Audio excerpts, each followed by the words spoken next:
नमस्कार दोस्तों, राम राम। ये हिंदी व्याकरण के, ठीक है, हिंदी व्याकरण के आए हुए क्वेश्चन हैं। अब जिसके भी सिलेबस में अगर हिंदी व्याकरण है तो उन सभी के लिए काम का है। तो ठीक है, चलिए शुरू करते हैं। बताइए पहले में क्या है। ये जो तीसरा है इसमें आंसर दीजिए क्या है। खुद से करने की कोशिश कीजिए। खुद से करेंगे तभी आपको सही याद रहेगा और लंबा टिकेगा, ठीक। और 1/3 से बच पाएंगे। बताइए क्या करें इसमें। घर में नहीं दाने, अम्मा चली भुनाने। बताइए क्या करें। सामर्थ्य से बाहर कार्य करना, सेक ही मारना, व्यर्थ के कामों में समय नष्ट करना, ना होने पर भी ढोंग करना, घर में नहीं दाने, अम्मा चली बुलाने। तो ये तो नहीं है, ये तो शायद वो हो जाएगा, सामर्थ्य से बाहर कार्य करना, यानी कि जितने पैर पसारिए जितनी वो रजाई वाला है तो है कि जितने पैर पसारिए जितने पैर पसारिए उतनी जो चादर है ना। तो सेकी मारना, व्यर्थ के कामों में समय नष्ट करना, ठीक है। जैसे कि चप्पल चटकाना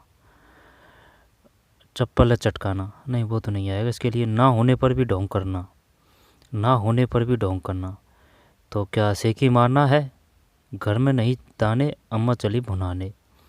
ना होने पर भी ढोंग करना है, या फिर व्यर्थ के कामों में समय नष्ट करना, ये तो नहीं है। सामर्थ्य बाहर कार्य, ये भी नहीं है। सेकी मारना, ये 3 करते हैं। 3 में नहीं नहीं नहीं नहीं 4 ही है भाई, इसमें गलत गया। जुड़ते जुड़ते क्वेश्चन गलत गया। ना होने पर भी ढोंग करना है, घर में नहीं दाने, अम्मा चली बनाने। ना होने पर भी ढोंग करना है, ठीक है। वो ध्यान नहीं दिया है ना, यही था क्वेश्चन। तो अगर टक्कर होती तो इसमें होती, कोई ना। कम या नपा तुला खर्च करने वाला, ये तो मितव्ययी है, इसमें कोई दिक्कत नहीं है। मितव्ययी। अल्प खर्ची का मतलब है कम खर्च कर रहा है, ये कर रहा है नपा तुला की बात, ठीक है। मिति का मतलब है कम, अल्प का मतलब है कम, लेकिन बात है नपा तुला की, यानी कि जहाँ जितनी ज़रूरत है उतना वो खर्च कर रहा है, तो वो मितव्ययी ही होता है ना। 4 में भी सही है। फिर निम्नलिखित में से सकर्मक क्रिया किस वाक्य में है। बताइए भाई, दीजिए आंसर। निम्नलिखित में से सकर्मक क्रिया किस में है। अब सकर्मक करने का उदाहरण यही है, जैसे कि अगर आप प्रश्न करके देखेंगे ना, प्रश्न करके देखेंगे और अगर आंसर आ रहा है तो उसका मतलब तो है सकर्मक, और अगर आंसर सीधा सीधा नहीं आ रहा है तो उसका मतलब है अकर्मक, ठीक है। या फिर कभी कभार ये नियम है जो धरे रह जाते हैं, और जैसे कि वो देखना पड़ता है कि भाई इसमें कर्म हो रहा है या नहीं हो रहा है, ठीक। और जैसे कि ये जो सकर्मक है ना, ये जो सकर्मक है, ये जो अकर्मक है, अकर्मक अकर्मक, इनके जो बैक है ना वो छोटे होते हैं, जैसे कि ये है ना, जैसे कि ये इस प्रकार से छोटे होते हैं अकर्मक के। सकर्मक के तो बड़े होंगे, लेकिन अकर्मक के छोटे होते हैं। अकर्मक की जो पहचान है, आप अगर प्रश्नवाचक का प्रयोग करेंगे, अगर आंसर आ रहा है जैसे कि मोहन रोटी खाता है, या फिर मोहन रोटी खा रहा है, तो भाई कौन रोटी खा रहा है, तो मोहन खा रहा है, तो आ गया ना आंसर।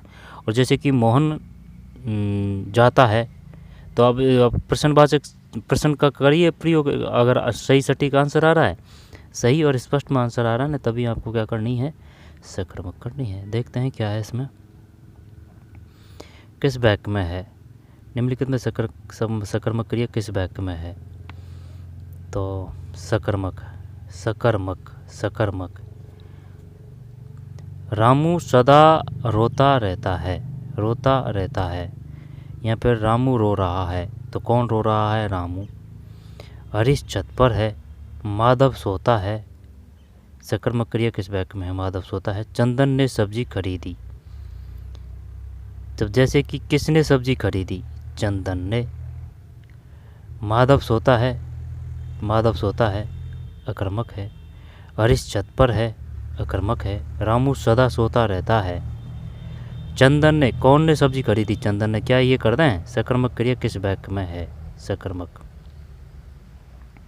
अकर्मक के ये जो सेंटेंस है वो छोटे होते हैं, है ना। बताइए भाई क्या डी करें क्या इसमें, देखते हैं। सही है ना, चंदन ने सब्जी खरीदी, ठीक है। तो ये कैसे किया, ये ऐसे ही किया है। कैसे किया है, जैसे कि भाई सकर्मक है और एक अकर्मक है। सकर्मक मतलब एक्टिव वॉइस, एक्टिव वॉइस समझ सकते हैं, एक्टिव वॉइस पैसिव वॉइस, ठीक है। तो ये जो है सकर्मक है, अगर सही आंसर आ रहा है, जैसे कि चंदन ने सब्जी खरीदी, किसने खरीदी? चंदन ने खरीदी। और अगर इसका ये दे देता ना वो कि चंदन सब्जी चंदन जाता है, समझ रहा है? जैसे कि माधव सोता है तो चंदन सोता है, तो वो किसका हो जाएगा? वो किसका हो जाएगा? अकर्मक का हो जाएगा। ध्यान देना ये बात पे। जैसे कि ये है सकर्मक का, है ना, ये सकर्मक का है। अब ये बाकी के तीनों है अकर्मक के हैं। अकर्मकों की क्या पहचान है? ये जो सेंटेंस है ये छोटा रहेगा ज़्यादातर, ठीक है। और उसमें अगर आप प्रश्नवाचक चिन्ह का प्रयोग करेंगे डायरेक्ट आंसर नहीं आएगा, यानी कि आएगा आंसर आने को तो, लेकिन वो स्पष्ट की है बात। स्पष्ट है तो फिर सकर्मक है, स्पष्ट नहीं है तो अकर्मक है। माधव सोता है, हरीश छत पर है, रामू सदा रोता रहता है। अगर ये दे देता ना इस प्रकार से कि रामू रो रहा है, रामू रो रहा है ना, रामू रो रहा है, तो फिर ये इसमें भी वो हो जाती सकर्मक, ठीक। रामू रो रहा है, रामू रो रहा है। और अगर ये देता रामू रोता है तो फिर नहीं, तो फिर यही आ जाता है इसमें, है ना। इनमें मामूली डिफरेंट सा अंतर है ना, तो ये देखना है। और एक क्वेश्चन पक्का आता है। चंदन ने सब्जी खरीदी, किस क्रिया किस वाक्य में है? इसमें है चंदन ने सब्जी खरीदी, माधव सोता है, हरीश छत पर है, रामू सदा रोता रहता है। अगर आंसर नहीं आ रहा है सटीक तो इसका मतलब अकर है, आंसर आ रहा है सटीक तो इसका मतलब सकर्मक है, ठीक। छोटा है तो इसका मतलब अकर्मक है, ठीक। अकर्मक की पहचान इस प्रकार माधव सोता है, खाता है, जाता है, इस प्रकार से है। और जैसे कि जो सकर्मक है ना ये अकर्मक ही है, और जो जैसे कि सकर्मक है तो वो हो जाएगी जैसे कि मोहन खाना खा रहा है। कौन खाना खा रहा है? मोहन खाना खा रहा है। आज प्राचार्य द्वारा मधुर गीत गाया गया, वाक्य का कर्तव्याच्य में परिवर्तित रूप है, बताइए भाई। आज प्राचार्य द्वारा मधुर गीत गाया गया, वाक्य का कर्तव्याच्य में परिवर्तित रूप है। आज प्राचार्य द्वारा मधुर गीत गाया गया, वाक्य का कर्तव्याच्य में परिवर्तित रूप है, बताइए। आज प्राचार्य द्वारा मधुर गीत गाया गया, वाक्य का कर्तव्याच्य में परिवर्तित रूप है कृत्य। कृत्य कृत्य यानी कि कार्य करवाना है अपन को। आज प्राचार्य मधुर गीत गाएंगे, आज प्राचार्य ने मधुर गीत गाया, ठीक है। प्राचार्य द्वारा आज मधुर गीत गाया था, कर्तव्याच्य गाया था। प्राचार्य आज मधुर गीत गाया था, आज प्राचार्य गीत को गाएंगे, तो कर्तव्याच्य करना है। कर्तव्याच्य करना है तो वो उसको कार्य करवाना है अपन को ना। आज प्राचार्य ने मधुर गीत गाया, आज प्राचार्य मधुर गीत गाएंगे, गाएंगे है ना, गाया, गाएंगे, गाया। और गीत मधुर था, प्राचार्य द्वारा आज गीत मधुर, प्राचार्य द्वारा आज गाया गीत मधुर था, गाया गीत मधुर था। आज प्राचार्य गीत को गाएंगे, तो भी करें क्या इसमें? देखते हैं भाई क्या मानता है ये। 6 में सही है, ठीक। जीत गए जंग। आज प्राचार्य ने मधुर गीत गाया, आज प्राचार्य ने मधुर गीत गाया। आगे चलते हैं, ठीक। आज प्राचार्य ने मधुर गीत गाया है ना, ध्यान इस पे देना है कर्तव्याच्य पे। 6 के बाद में 7 है। 7 निम्नलिखित में से शुद्ध वाक्य छांटिए, छांटिए भाई। अशुद्ध है ना, अशुद्ध वाक्य छांटिए। सभा में सभी वर्ग के लोग थे, सभा में सभी वर्ग के लोग थे, अशुद्ध। भारत में कई जातियों के लोग रहते हैं। इस कक्षा में सबसे अच्छा छात्र कौन है? इस कक्षा में सबसे अच्छा छात्र कौन है? तुम अपनी किताबें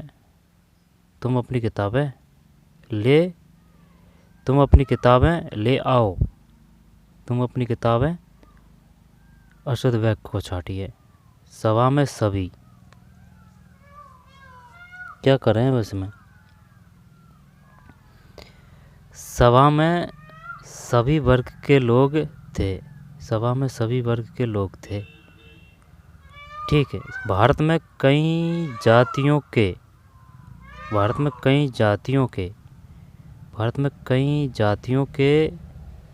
लोग रहते हैं, कई जातियों के लोग रहते हैं, कई जातियों के। इस कक्षा में सबसे अच्छा छात्र कौन है? इस कक्षा में सबसे अच्छा छात्र, इस कक्षा में सबसे, तुम अपनी किताबें ले आओ, तुम किताबें ले आओ, क्या करें भाई, इसमें कुछ पता ही नहीं चल रहा है। अशुद्ध वाक्य छांटिए। भारत में कई जातियों के लोग रहते हैं। भारत में विभिन्न जातियों के लोग रहते हैं। इस कक्षा में सबसे अच्छा छात्र कौन है? तुम किताब ले आओ। देखते हैं भाई, नहीं आता है ना। साथ में ए है अशुद्ध। सभा में सभी वर्ग के लोग थे। ये गलत है। भारत में कई जातियों के लोग रहते हैं। ठीक है, भारत में कई जातियों के लोग रहते हैं। इस कक्षा में सबसे अच्छा छात्र कौन है? तुम अपनी किताबें ले आओ। एक गलत है। शुद्ध वर्तनी वाले विकल्प का चयन कीजिए। तो फिर बताइए क्या करें। चरमोत्कर्ष तो ये तो नहीं आएगा, चरमोत्कर्ष ये भी नहीं आएगा। अब टक्कर इसमें है, चरमोत्कर्ष में ये में है और एक है चरमोत्कर्ष में। क्या करें? चरमोत्कर्ष तो ये सही सा लग रहा है। 8 में है तेरी की, गलत है। ये है भाई चरमोत्कर्ष। चरमोत्कर्ष चरमो नहीं है ये चरमोत्कर्ष है। उत्कर्ष है। निम्नलिखित में से संज्ञा शब्द से बना विशेषण छाटिए। ये ना लगते तो इस प्रकार से है नॉर्मल क्वेश्चन, लेकिन है ना जब जैसे कि ये EMRS की एग्ज़ाम लगी थी उसमें क्वालिफाई का सिस्टम है ना, तो और 1/3 नेगेटिव, तो जो ये जो लैंग्वेज है ना ये भी है ना अटका देती है भाई। आई समझ में? शुद्ध वर्तनी वाले विकल्प का चयन कीजिए। बताइए क्या करें इसमें। वो तो लग गई। अब तो KBS और NBS की है, ठीक, जिसमें 10 हिंदी आएगी 10 इंग्लिश आएगी।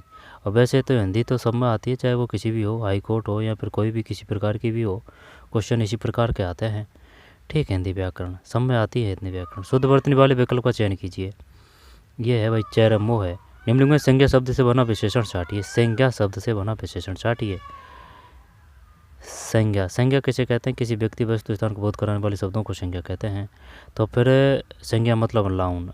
तो फिर सर्वनाम किसे कहते हैं? सर्वनाम मतलब प्रोनाउन। विशेषण मतलब एडजेक्टिव। तो फिर प्रविशेषण। सर्वनाम किसे कहते हैं? संज्ञा की विशेषता बताने वाले शब्दों को। संज्ञा किसे कहते हैं? किसी व्यक्ति वस्तु स्थान को बोध कराने वाले शब्दों को। विशेषण किसे कहते हैं? संज्ञा व सर्वनाम के स्थान पर प्रयुक्त होने वाले शब्दों को विशेषण कहते हैं। प्रविशेषण कहते हैं जो विशेषण की विशेषता बताए वो प्रविशेषण कहलाता है। ठीक है, संज्ञा शब्द से बना विशेषण छाटिए। तो जैसे कि दुख का दुखी, भुलक्कड़, हमारा बिकाऊ। अब है ना यही क्वेश्चन नहीं हो रहे हैं, और ये 9 से 12 की बुक है ना, इसमें काफ़ी उदाहरण दे रखे हैं संज्ञा से। हमसे हमारा है ना, ये तो सर्वनाम है। इसके बाद में संज्ञा शब्द कौन सा लग रहा है? बिकाऊ, भुलक्कड़। संज्ञा शब्द से बना विशेषण हमारा तो नहीं आएगा है ना, ये तो सर्वनाम हो चुका है। तो विशेषण देखना है आपको। तो दुखी है, बिकाऊ है, बुकाऊ नहीं है ना, विशेषण ये करते हैं भुलक्कड़। विशेषता बता रहा है ना ये इसकी। नो गलत है, दुखी है भाई। निम्नलिखित में संज्ञा शब्द से बना विशेषण छाटिए। संज्ञा शब्द से बना विशेषण दुखी है। संज्ञा शब्द से बना विशेषण छाटिए दुखी। तो फिर इसमें संज्ञा शब्द कौन सा आएगा? दुख। तो इनमें क्या अंतर है भाई? भुलक्कड़ में हमारा और बिकाऊ में। हमारा तो वो, हम तो वो हो गया सर्वनाम का है, तो ये दुखी है इसमें। कांता कांतार शब्दों का सही अर्थ युग्म है। कांता और कांतार। कांता, जब कांता का मतलब है सुंदर। कांतार, कांता, क्या इसमें ये कर दें क्या? कांता सुंदर स्त्री। अब ये तो पता है कांता स्त्री का है, ठीक है, लेकिन ये इसने सुंदर दे रखा है। तो फिर कांतार घर, सुंदर स्त्री, और कांता जंगल। एक ही करते हैं 10 में। सही है भाई, ये तो सही गया। ठीक है, सुंदर स्त्री और जंगल, क्योंकि ये स्त्री है ना, इसका तो कांता है। कांता, सुंदर स्त्री, कांता, कांतार जंगल, कांता सुंदर स्त्री, कांता सुंदर स्त्री, कांता सुंदर स्त्री, कांतार जंगल। तम और तमा शब्दों के लिए सही अर्थ युग्म क्या है? तम का मतलब तो अंधेरा हो जाएगा, तो अंधकार आ जाएगा। तम मतलब अंधकार सही है। और कोई है? रात्रि, रात्रि, हाँ तो कोई और कोई नहीं है, यही है अंधकार और रात्रि, 11 में सही है। तो तम मतलब अंधकार, तम मतलब रात्रि है, तम मतलब रात्रि है। निम्न में से अब्ज का अर्थ नहीं है, अब्ज का अर्थ नहीं है। तो फिर अब्ज में तो ना कमल तो आएगा है ना, क्योंकि जय जरूर आएगा। अगर वो जैसे कि जल से संबंधित पर्यायवाची है तो जय जरूर आएगा, और बादल से संबंधित है ना तो या तो दय आएगा या फिर दय आएगा ना बादल से संबंधित में। जैसे कि जय ले जय, जय ले जय है ना, ये तो वो उसका है कमल का, ठीक है। और जो जय ले दय ये बादल का है, जय ले दय, इनमें से अब्ज का अर्थ नहीं है। तो बादल तो बिल्कुल नहीं आएगा। शंख है, कपूर है, कमल है, 12 में सही है, ठीक है, क्योंकि वो दैत्य याद था ना अपन को। तो शंख, कपूर और कमल, शंख, कपूर और कमल, शंख, कपूर और कमल अब्ज का, शंख, कपूर, कमल, ये बादल नहीं है। 12 के बाद में 13 है। 13 निम्नलिखित पर एक प्रत्यय से बने हैं, इनमें से कौन सा पद गलत है? निम्नलिखित पद एक प्रत्यय से बने हैं, इनमें से कौन सा पद गलत है? तो जैसे कि एक प्रत्यय से बने हैं, इनमें से कौन सा पद गलत है? सामाजिक, पक्षिक, इसमें नहीं आ रहा है भाई। एक पक्षिक, पक्षिक, पैतृक, दैविक, नहीं ये इसमें है, ये मात्रा आएगी ना, ये बाड़ी, छोटी बाड़ी। तो सामाजिक, पक्षिक, दैविक है ना, क्योंकि अगर आप इसको तोड़ेंगे ना तब ये इसी प्रकार से दिखेगा इसका, अगर संधि करेंगे तो सामाजिक, ठीक, पक्षिक, दैविक, ये करते हैं दिखाना। 13 में ये तो डिलीट कर दिया इन्होंने। सर्प का पर्यायवाची है, तो सर्प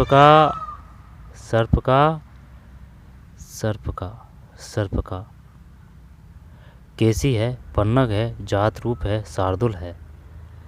और तो पता नहीं है भाई, लेकिन इसमें ना शार्दुल करते हैं दिखाने, नहीं आता ये आने को तो कहे। 14 में गलत है ये है ना, पन्नग है, अड़ंगा देने से पार नहीं पड़ती है, पन्नग है। सर्प का पर्यायवाची है पन्नग, नाग पकड़ सकते थे इसमें ना, नाग, पन्नग। सर्प का पर्यायवाची है पन्नग, पन्नग, पन्नग, सर्प का पर्यायवाची है पन्नग, पन्नग। निम्नलिखित में से पाश्चात का विलोम है, पाश्चात है ना, तो फिर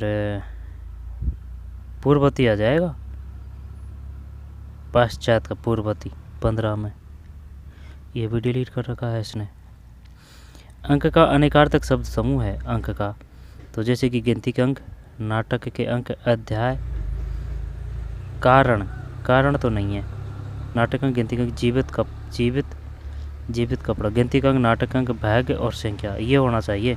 गिनती के अंक, नाटक के अंक, भाग्य और संख्या। देखते हैं 16 में, डी है ना। तो जैसे कि अंक का मतलब है एक गोद में भरना भी होता है, गोद में लेना भी है ना। तो गिनती के अंक, ठीक है, गिनती के अंक, नाटक के अंक, गिनती के अंक, नाटक के अंक, भाग्य, गिनती के अंक, नाटक के अंक, गिनती के अंक, ठीक है, जैसे कि 1 2 3 4, नाटक के अंक, भाग्य और संख्या, डी है। निम्न में से भीति, भित्ति शब्द युग्म का सही अर्थ भेद है। भीति और भित्ति, भीति और भित्ति शब्द युग्म का सही, जब भित्ति का तो मतलब ये हो जाएगा, डर तो बिल्कुल नहीं आएगा ना।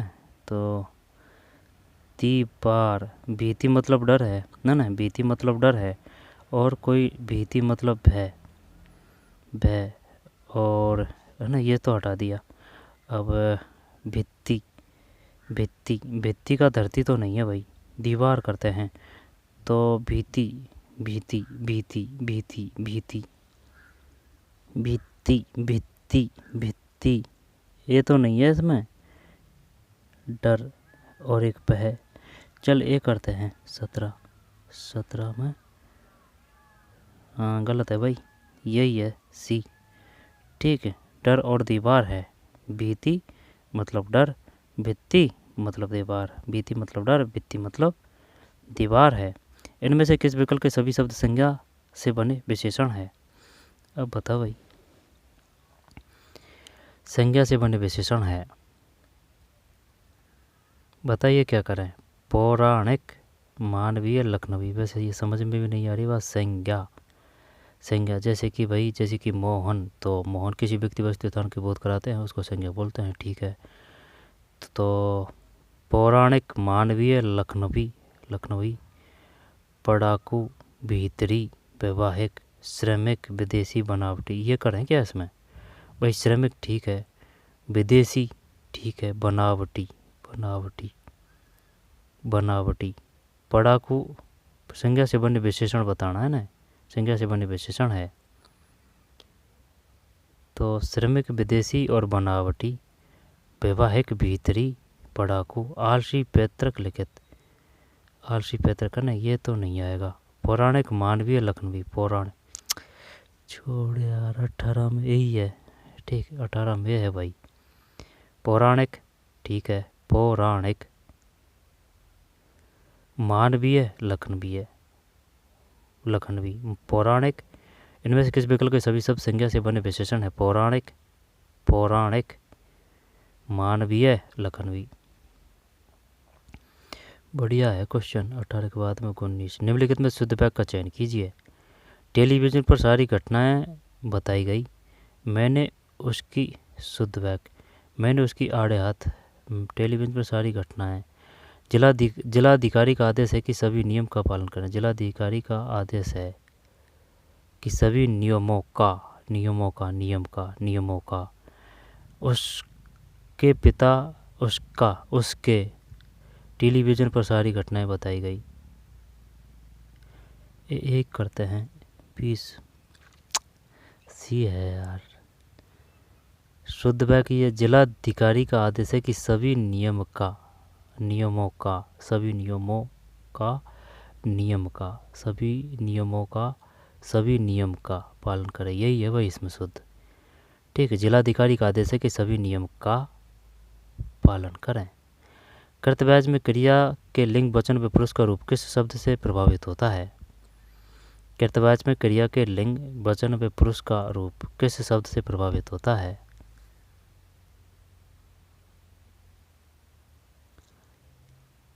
क्रिया से, कर्म से, कर्ता से, संज्ञा से। कर्तव्य में क्रिया के लिंग, वचन में, पता नहीं, 21 में बी है, कर्ता से। दोबारा से देखते हैं। कृतवाच्य में क्रिया के लिंग, स्त्रीवाचक का तो वो कर रखा है अपने, कोई दिक्कत नहीं। स्त्रीवाचक पुल्लिंग उनका तो पता, जैसे कि होता होती प्रयोग करके देख लीजिए, लास्ट में पता चल जाएगा, ठीक है। तो कृतवाच्य में क्रिया के, कृत मतलब कर्ता, के लिंग, वचन व पुरुष का रूप किस शब्द से प्रभावित होता है? बी है, कर्ता से। तो ठीक है ना। फिर यहाँ से फिर देखेंगे, पूर्णकालिक क्रिया के लिए किस के लिए सही विकल्प चुनिए। पूर्णकालिक, ये तो कर देंगे अपन पूर्णकालिक, जैसे कि वह खाना खाकर, तो यही आएगा और नहीं है ना, ये तो यही है पूर्णकालिक, यानी एक को करने के बाद में तुरंत 22 में ये डिलीट कर रखा है इसने। आवश्यकता से अधिक धन संपत्ति एकत्र न करना वाक्यांश के लिए सार्थक है। आवश्यकता अधिक धन संपत्ति एकत्र न करना, तो फिर अपरिगर है ये, तो अपरिगर, ठीक यही है। 23 है ना, ये तो सही है। प्लान अंग्रेजी शब्द के लिए हिंदी शब्द है प्लान, तो प्लान का मतलब है योजना, है ना, ये भी सही है। 24 के बाद में 25। मनोविकार शब्द का सही संधि विच्छेद है मनोविकार। बता भाई क्या करें? विसर्ग आएगा, मन प्लस विकार। 25 सही है। विसर्ग संधि, वृद्धि संधि की क्या पहचान है? वृद्धि संधि की ये मात्रा है ना, तो मात्रा की वृद्धि मिलेगी आपको, ठीक है। संधि में अयादि में यह है, यण में यह है, और व्यंजन में आदि ये हलंत मिलेगा, कह के गण मिलेगा, और आधा अक्षर मिलेगा, है ना, जो प्लस है इसके आसपास। गुण संधि में ऊ की ध्वनि मिलेगी, ठीक है, या फिर ऊ की मात्रा मिलेगी, या उष्वम आएगा, है ना। गुण संधि में दीर्घ, वृद्धि, अयादि, स्वर में आ यू है, यण में यह है, विसर्ग में यह है, व्यंजन में आधा अक्षर आएगा। तो जो 25 है वो ए है, मन प्लस विकार। मनोविकार शब्द का सही संधि विच्छेद है मन प्लस विकार, मन प्लस विकार, मन प्लस विकार। मनोविकार शब्द का सही संधि विच्छेद है मन प्लस विकार। तो ठीक है, फिर इनको बाद में देखेंगे। तो चलिए मिलते हैं कोई और वीडियो में। धन्यवाद।